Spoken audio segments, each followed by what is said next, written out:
At a party, my girlfriend was playing Truth or Dare. She lost, and the dare was to call the person she regretted most in her life. She asked the person on the other end of the line, "If I got divorced right now, would you give me a home?" Yes. The whole room went silent. Everyone expected me to flip the table in a rage. Instead, I calmly slid the ring off my finger. We never filed the paperwork. "It's not too late. Let's end it then. I'll clear the way for her." Before my girlfriend could say a word, I had already turned and walked out. On the way, I called home all the way back in Beijing. "Mom, Dad, I'm ready to come home and get married. That's wonderful, Xiao Fan. You finally come around. You're the only heir to the Jiang group. If you hadn't insisted on going out to gain experience all these years, you would have taken over the family business long ago. Your father and I already have someone in mind. We've just been waiting for you to say the word." Hearing the relief in both their voices, I felt a wave of guilt, and my tone softened without me even realizing it. "I'll leave everything to you." "Perfect. We'll set the wedding for January 19th.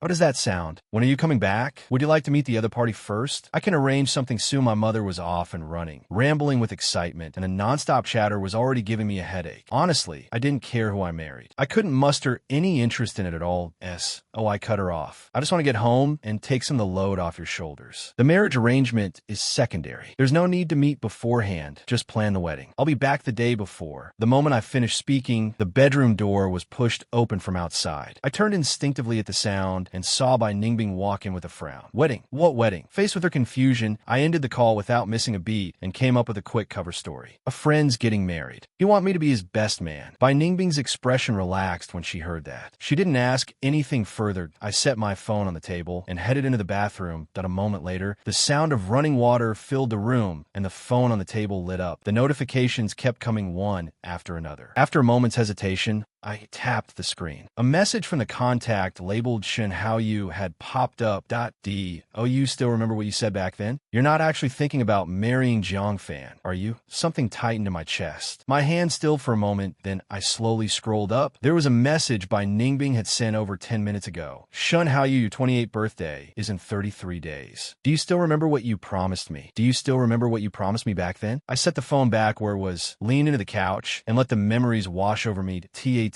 My aunt came back to China to get married, and I came along, enrolling at Yin University to enjoy college life more freely. And for my own safety, I never told anyone who I really was that I am my senior year. During the freshman welcome gala, I stepped in last minute to help a roommate out filling in as accompanist for one piece. The moment I walked off stage with my instrument, I looked down, and there was Bai Ningbing. She was wearing a white dress, holding a bouquet of flowers, waiting by the door. Her eyes were bright and steady, looking straight at me. "Can I get your contact?" She said she had a thing for good-looking people. I said yes on the spot. After that, we were in contact every day and kept running into each other everywhere. 3 months after we met, Bai Ningbing confessed. First love at first sight. I had no reason to say no, and just like that, we were together from 21 all the way to 28 for 7 years. My family kept pushing me to come home and enter an arranged marriage. I turned them down again and again, and along the way, I tried a few times to feel out what Bai Ningbing was thinking. But every time the word marriage came up, she shut the conversation down like it was something to be avoided at all costs. Not a word on the subject. At first, I assumed she just wasn't ready. But after enough times, I started to sense something was off. Then, half a month ago, at a gathering, a few drinks in, just idle conversation, I heard the truth. As it turned out, the person Bai Ningbing had always carried in her heart was her childhood friend, Shen Haoyu. Unfortunately for her, the feeling was one-sided. Shen Haoyu only saw her as a friend, and the reason she had approached me in the first place was that on the night we first met, Shen Haoyu had been there with someone else. And apparently, watching me play on stage, she had caught a glimpse of something that reminded her of him. And despite him, she had chosen me in the years that followed. Shen Haoyu went through relationship after relationship. Every time she heard he had broken up with someone, Bai Ningbing would think about going to him. But before she ever got the chance, he'd already moved on to someone new. And each time, the hurt in her heart deepened a little more. And so it went round and round. 7 years passed, and we never broke up. Bai Ningbing never gave up either. She was waiting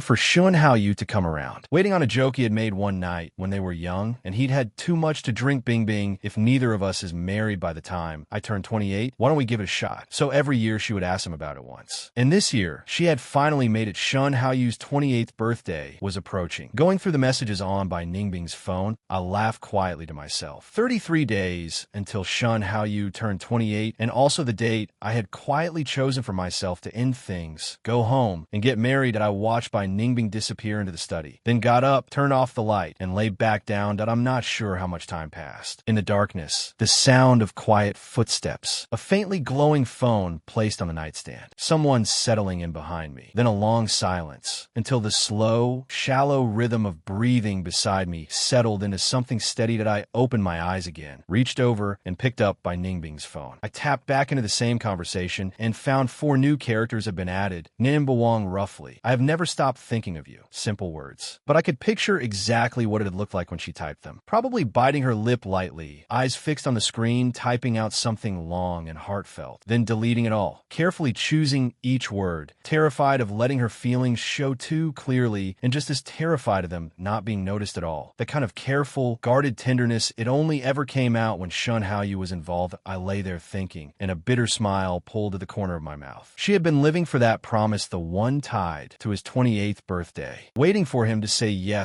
I lay with my eyes closed the entire night and never slept. When morning came, there was soft rustling beside me. I opened my eyes. Try to get off work a little earlier today. Bai Ningbing was applying skincare, looking over at me with a puzzled expression. Is something going on? I was quiet for a long moment before I finally spoke. It's your birthday today. Did you forget? Bai Ningbing went slightly still, then gave a small nod. For the past 2 weeks or so, her mind had been entirely consumed by the approaching promise Shun Haoyu's 28th birthday. Everything else had faded into the background. Even her own birthday had slipped her mind entirely. I thought back to the last 2 months, all the effort I had quietly put into planning a surprise, and felt something complicated settle in my chest. Bai Ningbing didn't notice any change in my expression. She just said, lightly keep it simple this year. Nothing like before. Every year, I had gone to great lengths to throw her a birthday celebration, all just to make her happy. She had never once noticed the effort. So hearing her say that now, my voice carried a trace of something self-mocking. The party's already been arranged. Everyone's confirmed they're coming. It's too late to cancel. This celebration had been in the works for 3 months. Back then, I didn't know she had someone else in her heart. If I had, I never would have planned any of it. After hearing my explanation, Bai Ningbing was quiet for a long moment. Then she picked up her phone and walked out of the bedroom. Just before she turned away, I caught a glimpse of the faint furrow between her brows. When I got to the office, my first stop was my manager's office. I handed in my resignation. When I came back out with the paperwork in hand, the whole office erupted. Xiao Fan, you're leaving? Just like that. Do you have something lined up? You're moving so fast, don't tell me you're going home to inherit that billion-dollar empire. I set my things down and smiled quietly. I'm going home to get married. Everyone nodded with an ah. That makes sense look. My closest colleague Chin Hao sidled over with a grin. Ah Fan, your girlfriend finally agreed to get married? What changed her mind all of a sudden? I didn't feel like explaining. I shifted the subject. Thanks for everything these past few years. Dinner's on me later. After work, I had a 2-hour dinner with 4 or 5 colleagues. By the time I made it to the hotel, it was already 8 o'clock. I hurried through the corridor and reached the door of the private room, just as I was about to push it open. The conversation drifting through the door made me stop.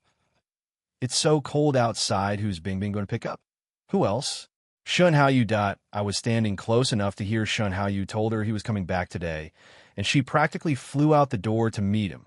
Seriously? Bingbing must be over the moon. It's her 28th birthday today, and in just over a month Shun Haoyu turns 28. You don't think he actually came back to keep that promise, do you? I heard Shun Haoyu is single again. The way things look, yeah, probably. But if they actually get together, what happens to Jiang Fan?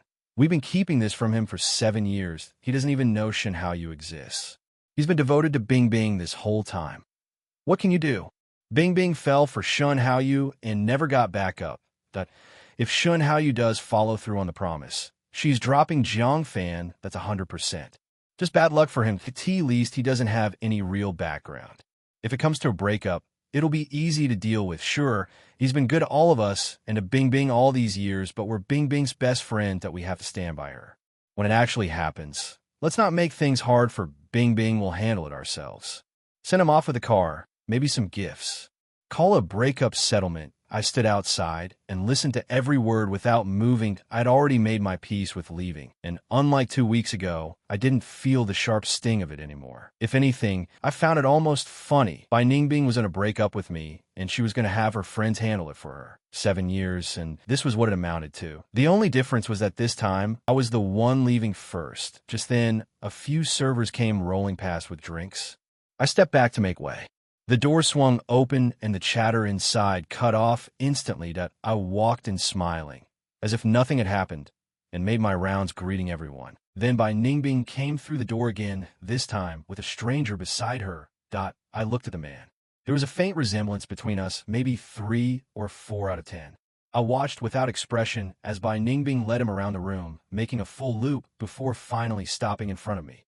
This is Shun Haoyu, my best friend since childhood. She hesitated for a moment before continuing. And this is my ordinary friend, Jiang Fan. She had braced herself for me to react badly. But what happened next was not what she expected. That I gave no reaction at all. I simply looked up, held her gaze for a moment, then stepped back, putting a comfortable distance between myself and the two of them, and smiled pleasantly. Mr. Shun, good to meet you. I'm Bai Ningbing's ordinary friend. With introductions done, the room came alive again. Shun Haoyu was naturally outgoing, the kind of person who could talk to anyone. He moved around the room with a drink in hand, pulling people into games, keeping the energy up at T1 point. When his hands were too full to hold his cards, he casually asked someone to feed him a few pieces of watermelon. Without a second thought, Bai Ningbing speared a piece with her own fork and held it out to him. Shun Haoyu didn't think anything of it either. He leaned over, ate a few bites, then picked up his glass and drank half a cup of red wine. I sat a few meters away and watched. Bai Ningbing picked up that same glass and didn't put it down, drinking from it cup after cup. And every time she drank, she placed her lips exactly where his had been. By the end, she was noticeably drunk, but the birthday tradition couldn't be skipped. Everyone started singing as they urged her to stand and blow out the candles and make a wish. The noisy room fell quiet all at once. I stood up, wheeled the cake over myself, and lit the candles. Bai Ningbing stared at the number 28 on the candles and pressed her fingers to her temple, trying to push the fog of alcohol back. Her glassy eyes swept slowly around the room, then she raised one finger. This year, I don't want to make a wish. I want to ask a question instead. Yes, she said it.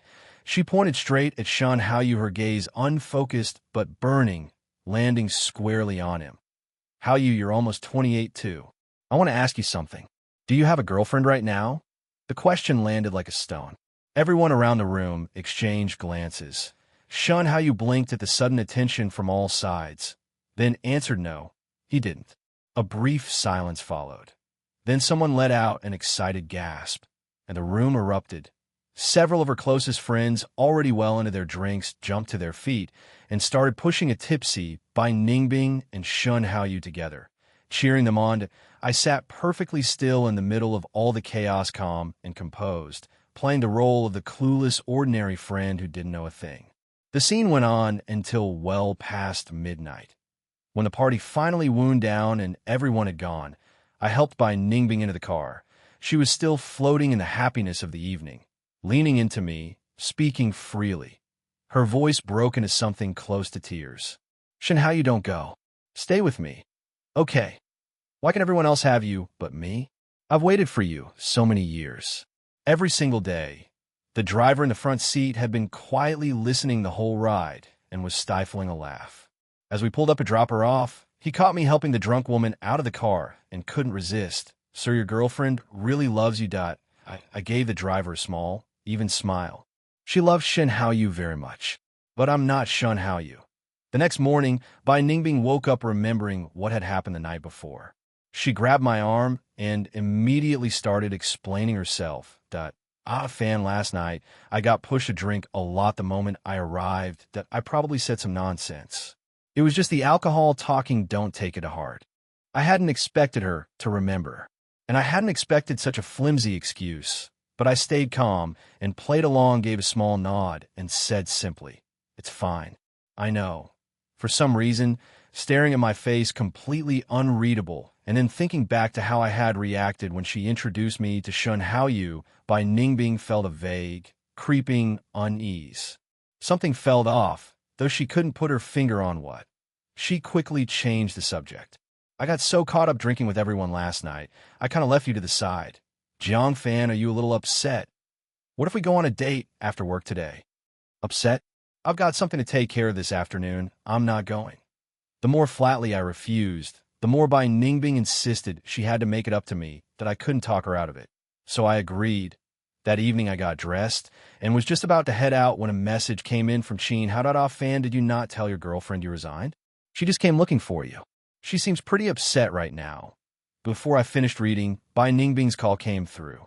I stared at the screen for a moment. A flicker of something heavy passed through my eyes. I hesitated, then picked up. Bai Ningbing's voice came through sharp and agitated. Your colleague told me you resigned and that you're going home to get married, that I was still trying to figure out what excuse to give you. She didn't let me get a word in. I've told you I'm not ready to get married. That hasn't changed. It clicked. She thought I was pressuring her into marriage. No wonder she was this worked up. I kept my voice even and explained, it was a joke I made with my colleagues. They probably took it too literally that I resigned because I've been worn out lately. I just needed a break. Hearing that, the edge of her voice finally softened back to normal. Don't joke around like that I murmured in agreement. Then she asked where I was, whether she should come meet me, that I was just about to give her the address when I heard a faint laugh in the background. It sounded exactly like Shun Haoyu. The word that had been forming on her lips shifted, and what came out instead was never mind. Followed by a quick hang-up, I stared at the screen as it went dark and let out a quiet, self-mocking smile. If she had actually wanted to come find me, she wouldn't have hung up that fast, just going through the motions. And somehow I still half believed it. I hailed a cab to the restaurant we'd agreed on. The server recognized the name and led me straight up to the top-floor private room. I pushed the door open and found a table full of food. No Bai Ningbing anywhere. Seeing my confusion, the server bowed politely and explained, Miss Bai called 10 minutes ago to place the order. She asked that you start without her. Something came up, she said. She may be a little late. Thinking back to that phone call just now, everything became clear. Something came up, right? She'd gone to be with Shun Haoyu. Not technically a lie, I supposed. To her, anything involving the person she loved, no matter how trivial, qualified as urgent, that I didn't dwell on it. I walked in and sat down. The server attentively unwrapped my utensils and went through the dishes one by one. I looked at the table covered in seafood and narrowed my eyes slightly. During my years in Europe, I had never adjusted to Western food and ended up eating a lot of seafood instead. By the end of it, I was sick of it. Coming back to China hadn't changed that. If we had been eating together before, I probably would have eaten it anyway without saying a word just to keep the peace. But now I had no desire to put myself through that anymore. I waved the server over. Please clear the table. The server hesitated. Miss Bai has already paid for everything, Mr. Jiang. The dishes are quite expensive, are you certain? If we clear them, the restaurant's policy is no refund. I reached into my bag and pulled out a card. I understand. Clear everything and bring me a new order. Charge it to this card. Don't worry, I can cover it. By the time I finished eating, Bai Ningbing still hadn't appeared. I didn't bother waiting. I settled the bill and went home. I was barely halfway back when a string of messages came in at offhand. Is there any way you could stay somewhere else tonight? How you came back suddenly, and the old house hasn't been cleaned. It's not livable. He's also not feeling well from a cold. His stomach is acting up, and he can't be left alone. Can I bring him here for the night? Trying to take care of Shun Haoyu on one side, while hiding from me on the other. Quite a situation. This time I had no patience for playing along. I asked her directly, Isn't he just your friend? Why do you have to hide what's between you two? How long are you planning to keep this up? It was a long wait before a reply came back. Bai Ningbing didn't offer any explanation. She just sent a date, January 18th. Before, I wouldn't have known why she picked that day. But now I understood. The 18th was Shun Haoyu's birthday. If he followed through on the promise that day and chose her, she would break up with me without hesitation. If he didn't, she would turn around and bring up marriage with me. By asking the question just vaguely enough. If she got rejected, she could pass it off as a joke with me. Her official boyfriend, still there as a safety net. Either way, she had a perfect exit strategy ready that I almost had to admire it. But I had no interest in being anyone's backup plan anymore. I didn't reply. I shut off my phone and checked into a hotel. I had a few drinks before bed and slept until the afternoon. When I reached for the time, the phone came back on to dozens of notifications. Most were from Bai Ningbing. A handful from her friends. Fan, where are you? Why aren't you picking up or texting back? Don't do this to us. Bing Bing has been looking for you like crazy all night. I read through the stream of accusatory messages and let out a cold laugh. turning my phone off for one night to sleep, and that counts as scaring people. Besides, every single one of them knew Shun Haoyu was the person Bai Ningbing held closest to her heart. Did any of them actually think she cared whether I lived or died? While I was still thinking it over, Bai Ningbing's call came in. Her tone was sharp. Fan Haoyu just needed a place to stay for one night. Was that really worth getting this upset over? Even if you weren't happy about it, this isn't the way to deal with it, that I didn't feel like getting into it. I gave her an excuse. I'm not upset. My phone died and shut itself off. That's all. Any other time, Bai Ningbing would have believed that without question. But today, for some reason, she pushed back. Then why has your phone always been reachable no matter what until last night? Why last night? Her question stopped me. And suddenly a flood of memories came rushing back that a few years ago, late one night, Bai Ningbing had a sudden stomach attack. She meant to call her secretary and dial me by mistake. The moment I heard, I drove over to bring her medicine. Last year, she traveled abroad for work 7 or 8 hours of time difference. She lost track of what time was on my end and called me at 3 or 4 in the morning asking about a document that I forced myself awake, pulled up the monitor system, and helped her find it. 3 months ago, I had an appendectomy. Fresh off the operating table, still not fully out of the anesthesia, her message came in saying she was craving milk tea. I asked the nurse to bring some back. One thing after another, every single one proof of how completely I had given myself to her. And none of it had ever mattered to her. Thinking about all of it, something bitter crept into my voice before I could stop it. I just didn't want to not be there when you needed me. Yesterday, you didn't need me. The quiet weight in those words landed somewhere deep. 7 years together. I had bent myself around her at every turn, agreeable, accommodating, never pushing back. We had never once had a real argument. When she didn't want to explain something, I never pressed. The rare times I felt quietly hurt, a little coaxing, and I'd let it go. And beyond all that, from daily life to dinners to dates, I had looked after her in every way I could think of. If she was being honest with herself, Bai Ningbing had to admit it, I had been a near-perfect boyfriend. Thinking of how good I had always been to her. Her tone softened despite herself, that I know. I was just so worried about you. That's why I came across so harsh. I'm sorry, Fan. Where are you right now? I'll come find you. I had no desire to see her. I told her not to bother and took a cab home. The moment I walked through the door, I was told Bai Ningbing had just stepped out. I didn't have to guess. She'd been called away by Shun Haoyu again. The faint trace of men's cologne still hanging in the air confirmed it. I didn't ask where she'd gone. I quietly told the housekeeper to open the windows and air the place out. For the next 2 weeks, I didn't see Bai Ningbing once. It was as though I had simply forgotten I had a girlfriend. Not a single call, not a single reply to her messages.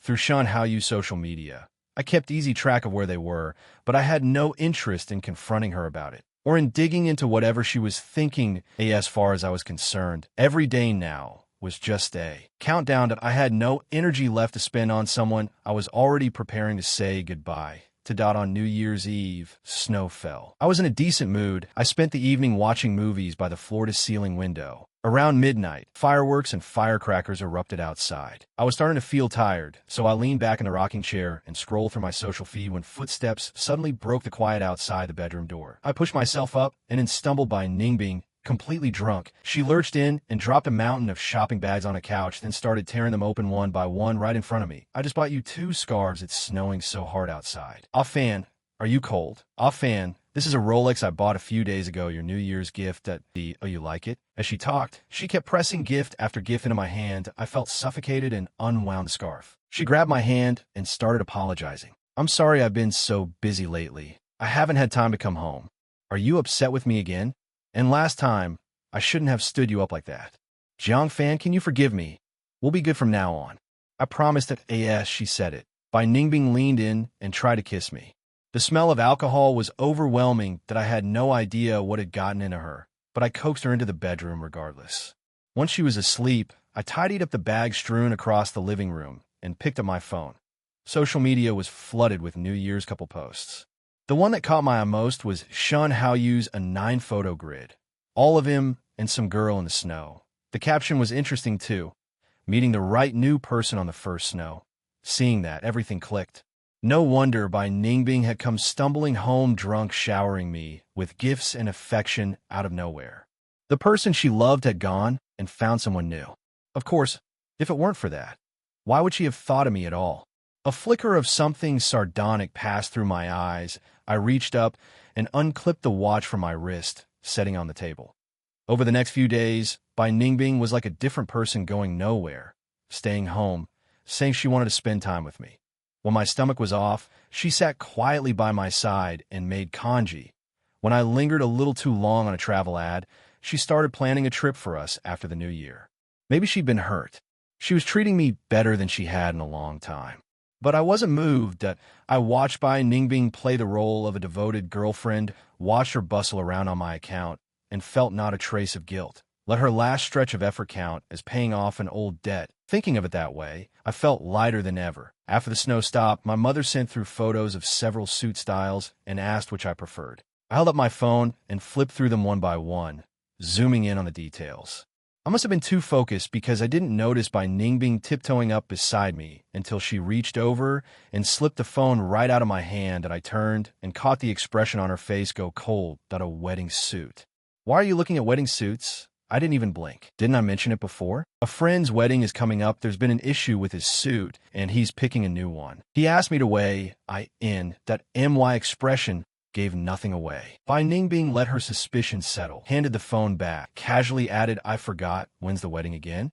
"I'll go with you." Looking at her completely earnest face, something complicated crossed mine. January 19th. "Are you sure you want to go?" The date landed, and Bai Ningbing went slightly still. I held her gaze, waiting quietly for her answer. A long silence. Then she pulled out a strained smile. "Let's see closer to the time." After that exchange, Bai Ningbing sank back into a quiet fog, going through the days and days, weighed down by something she didn't say. Using the wedding as cover, I didn't hide anything. I packed my things right in front of her. I had lived in this riverside apartment since graduating, 6 years of accumulated belongings filling every corner. I only packed what I had bought myself. Everything else I left behind. Going back to Beijing meant being on home turf. Whatever I was missing, I'd buy again. The rest could stay here. Occasionally, Bai Ningbing would come over and flip through my suitcase. She never once asked about what was inside. I knew her mind was entirely fixed on waiting for Shun Haoyu's birthday party invitation. She hadn't noticed that I'd quietly discarded most of my personal belongings. As long as the couple's keepsakes I used a treasure were still sitting out where she could see them. It would never occur to her that this time I was leaving for good. In her eyes, I loved her so completely, so absolutely, that the idea of me choosing to walk away on my own simply wouldn't register. With that mindset, packing felt surprisingly easy. January 18th. The sky was gray and heavy rain was coming. Bai Ningbing had woken up early. She was on the couch, eyes fixed on her phone. I got up a little later and sat at the dining table eating breakfast. The housekeeper glanced at the sky and said, "Mr. Jiang, looks like rain. Should you head to the airport a little earlier?" At the sound of it, Bai Ningbing looked up instinctively. "Airport? What for?" "The wedding's tomorrow. You said you'd think about coming. Have you decided?" I said it casually, watching her quietly. She was silent for a moment, then finally answered, "It's too far. I'll pass, but I'll drive you to the airport." I wasn't surprised that I finished the last piece of toast, went back to the bedroom, and picked up my luggage. Bai Ningbing had just buckled her seatbelt when her phone buzzed. She jabbed at the screen, and in the next second, the cool composure she always wore cracked open. Pure, undisguised joy broke across her face. She put the phone down, unclipped her seatbelt, and pushed open the car door. She was already out before she remembered to explain herself. She ducked back down. "Off-fan, something just came up at the company. I have to go deal with it. I'll have the driver take you to the airport." After all these years together, I could read the flicker in her eyes easily. She was lying that I didn't call her out on it. I just gave a quiet nod. While I waited for the driver, I opened social media. Sure enough, Shun Haoyu had posted photos from his birthday celebration. The girl from the earlier post was nowhere in the pictures. It seemed they had broken up, which meant the promise Shun Haoyu had made years ago, "If I'm still single at 28, we'll give it a shot," had just become something she could hope for again. No wonder she was glowing. By the time the driver arrived, Bai Ningbing had already changed into a white evening dress, bright-eyed and radiant as she slid into her sports car. She rolled down the window and gave me a wave. "When are you coming back?" I smiled and said nothing. She didn't press.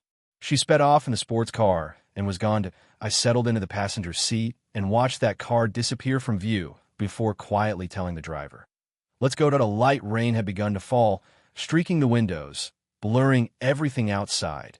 The world beyond the glass went soft and unclear. I didn't want to look anymore. I closed my eyes and said quietly to myself goodbye. And goodbye for good. Just before boarding, my father called.